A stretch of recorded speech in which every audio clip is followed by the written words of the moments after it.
здесь производится монтаж теплого водяного пола.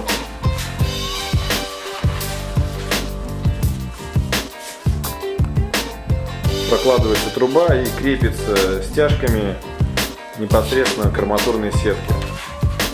Затягивается плотно, прокладывается, да.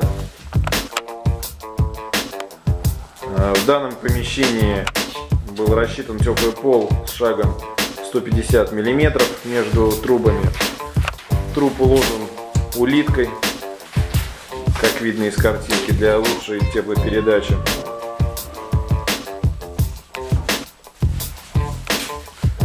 Так как помещение более 18 квадратных метров, делается два контура. Вот один контур уже закончен, делается второй контур.